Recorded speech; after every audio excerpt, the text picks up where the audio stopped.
Hello and welcome to English for Everyone, where we practice real-life American English. Today I'm walking around my neighborhood here in California, and we're going to learn to avoid some mistakes, so let's get started. In today's video, we are going to be exploring some of the most beautiful places in Vietnam. You'll also be learning vocabulary, simple phrases, natural expressions, and you'll hear real native English speakers talk. All right, we're going to learn with native speakers. Let's watch another clip. Well, right in front of us, you can see Prada, and we'll see many more like designer luxury brands. Behind us.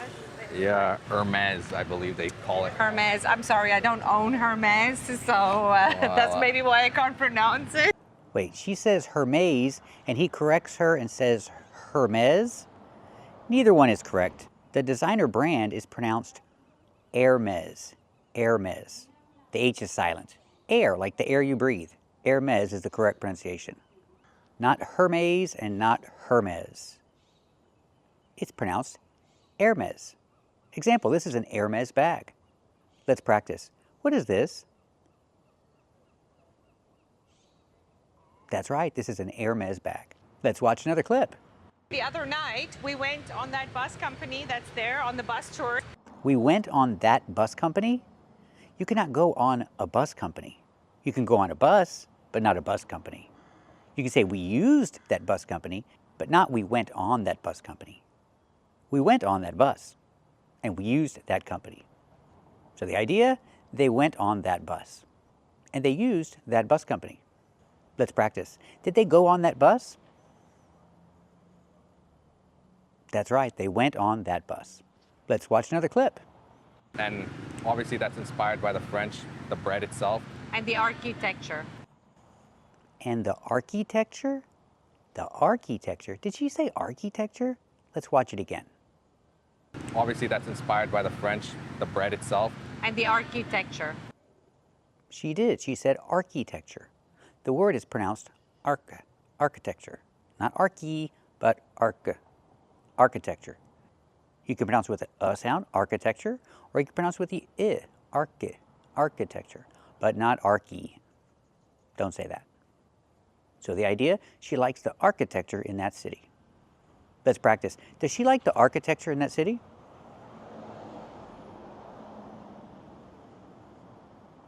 That's right, she likes the architecture in that city. Let's watch another clip. I had Vietnamese food. It was like some vermicelli noodles with vegetables and barbecue pork. Some vermicelli noodles? Vermicelli? Did he say vermicelli? Let's watch it again.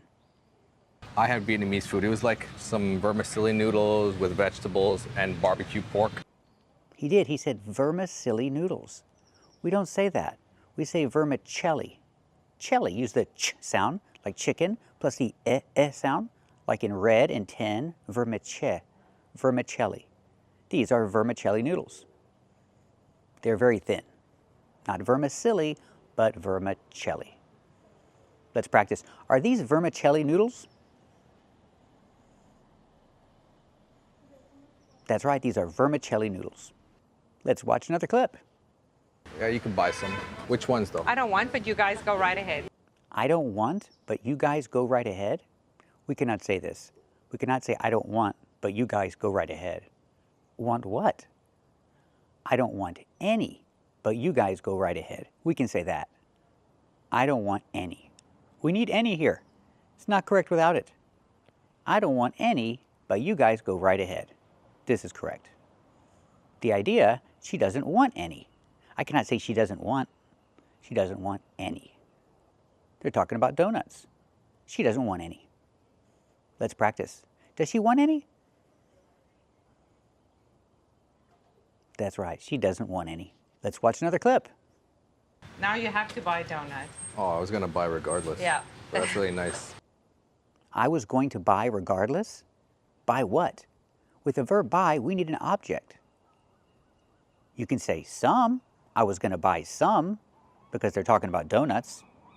I was going to buy some regardless. We need an object after buy, always. So the idea, he was going to buy some anyway, regardless.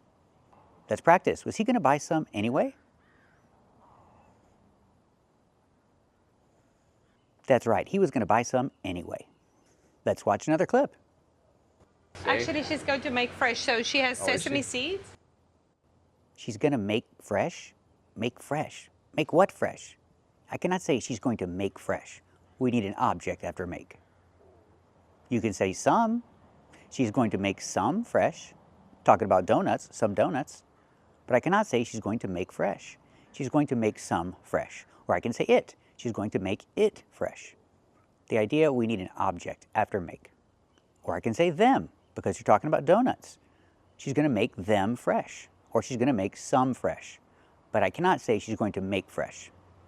Let's practice. Is she going to make some fresh? That's right, she's going to make some fresh. Talking about donuts. I can say them. Is she going to make them fresh? That's right, she's going to make them fresh. Let's watch another clip. Oh my God, there's a filling in. Mmm, they're so good. Mine has got a filling in. Me too. Oh, yours too. They all do. There's a filling in? Mine has got a filling in?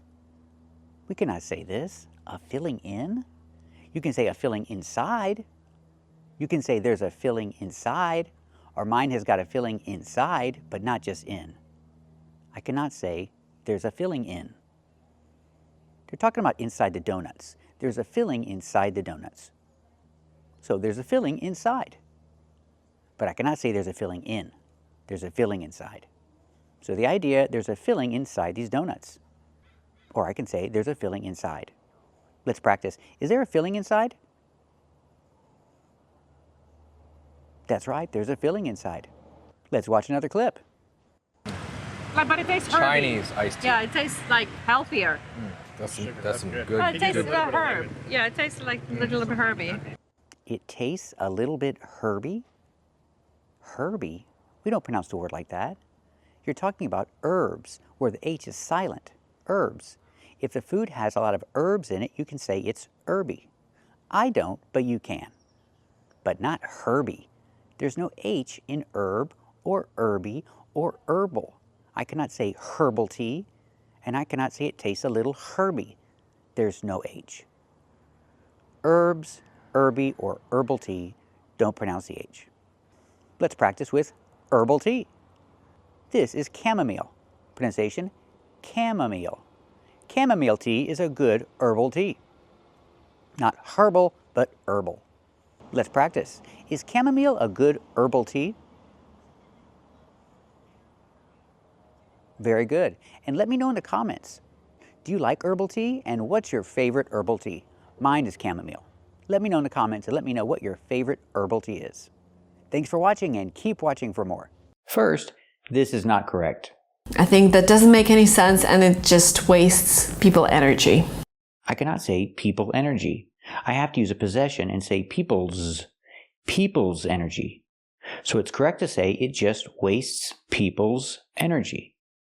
I cannot say people energy. I have to use a possessive and say people's. Or I can say it's a waste of energy, and I can use waste as a noun. Fighting is not worth it. It's a waste of energy. So I can say it wastes people's energy, or I can say it's a waste of energy. This is more common. Fighting is not worth it. It's a waste of energy. Let's practice. Is fighting worth it? That's right, fighting is not worth it. Is it a waste of energy? That's right, it's a waste of energy. This is also not correct. I'll take this course, I'll do my homework, I'll do other things in English, and I'll prove you that I can become advanced in 30 days. Challenge accepted. I cannot say, I'll prove you that I can become advanced in 30 days. We cannot use prove in this way. We have to use a preposition. We have to say, I'll prove to you. I'll prove to you that I can become advanced in 30 days. This is correct. I cannot say, I'll prove you that I can become advanced in 30 days. So can you ever say, I'll prove you? Sure, you can say, I'll prove you wrong. If I just have an adjective, wrong, in this case, I can use prove with no to. I'll prove you wrong. This is correct. But if I use prove with a clause after that, I have to use the preposition to. I'll prove to you that you're wrong. In this case, we have to use to. So again, I can say, I'll prove you wrong. When I have that plus a clause, I need the preposition to. I'll prove to you that you're wrong. Example, she says she's going to do 50 push-ups. These are called push-ups. And she says she's going to do 50 push-ups. But he doesn't believe her. He says she can't do it. Well, she's going to prove him wrong. She wants to prove him wrong. She wants to prove that he is wrong. Let's practice. Does she want to prove him wrong? That's right, she wants to prove him wrong. Is she going to prove him wrong? That's right, she's going to prove him wrong. She wants to prove to him that he is wrong. In this case, we use to. Let's practice. Does she want to prove to him that he's wrong?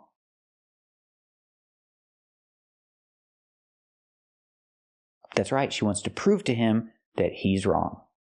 This is also not correct. This means that the decision has been made when you were angry or too passionate about something, and you probably need to rethink, you probably regret it. I cannot say you probably need to rethink. After rethink, we need an object. Rethink what? You can use the pronoun it. You probably need to rethink it. We have to use an object after the verb rethink. We cannot say you probably need to rethink. We have to say you probably need to rethink it. Example, she wants to go on vacation. She wants to go to Alaska in winter. She probably needs to rethink her decision. We need the object, her decision, after rethink. She probably needs to rethink her decision. Or I can use the pronoun it. She probably needs to rethink it. But I cannot say she probably needs to rethink. Rethink what? We need an object, either her decision or the pronoun it. Example, she wants to go on vacation and she wants to go to Alaska in winter. What do you think? Does she need to rethink her decision? That's right, she probably needs to rethink her decision. Does she need to rethink it? That's right, she probably needs to rethink it. Again, I cannot say she probably needs to rethink. I have to have an object. She probably needs to rethink her decision, or she probably needs to rethink it. This is also not correct. Tip of the iceberg, an easily visible part of a larger problem. So if you make mistakes in present simple tense, that means it's just the tip of the iceberg, because probably you're making mistakes in other tenses, and that's a larger problem. Tip of the iceberg. The tip off the iceberg? Tip off? That's a phrasal verb. She doesn't mean tip off, she means tip of. So the pronunciation is important here. We have to pronounce it of, with a short closed sound. Of, tip of, the tip of the iceberg. Example, this is the tip of the iceberg. And it's an expression meaning the first thing you see, when there's a lot more that you cannot see. That's the tip of the iceberg. Example, she's crazy, and she talks to her imaginary friend. But that's just the tip of the iceberg. That's just the first thing you see that makes you think she's crazy. There's a lot more that makes you know that she's crazy. So that's just the tip of the iceberg.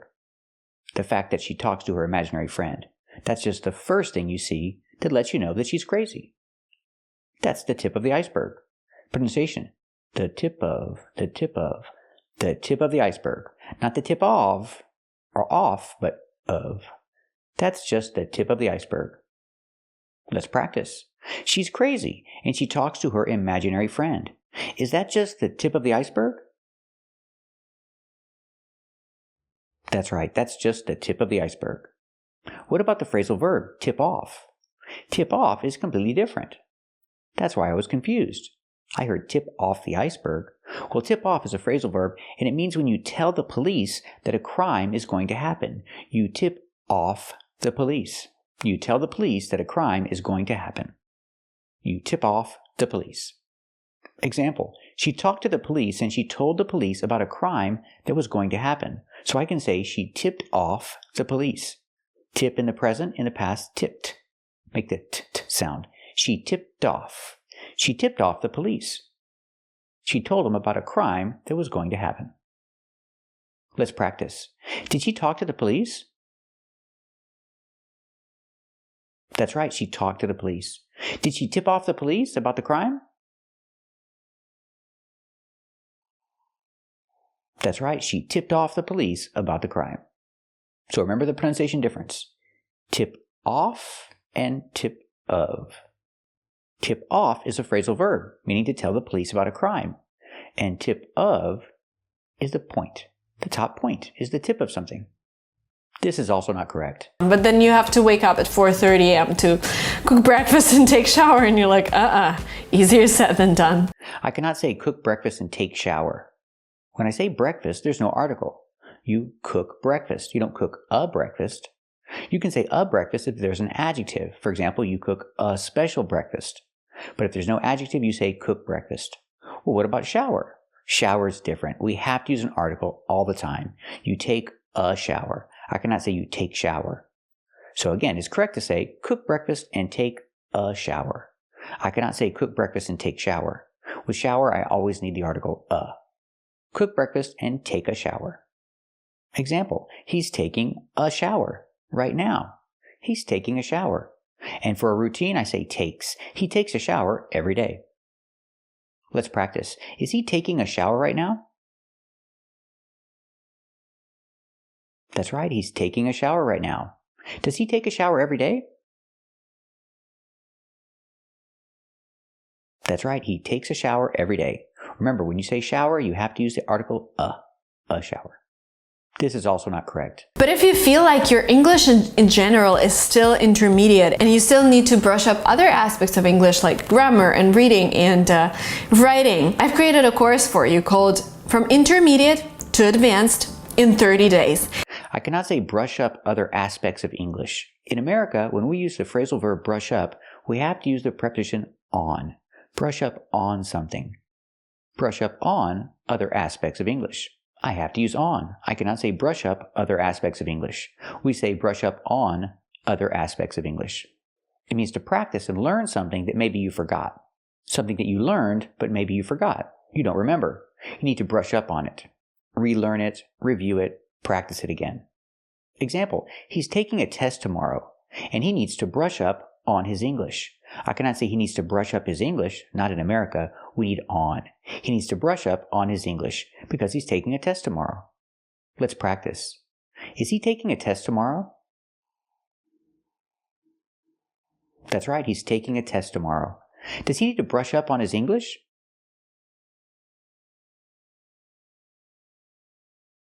That's right, he needs to brush up on his English. Thank you for watching, and if you like this video, subscribe to our channel. And if you want to become a member, click the join button. And we'll see you next time.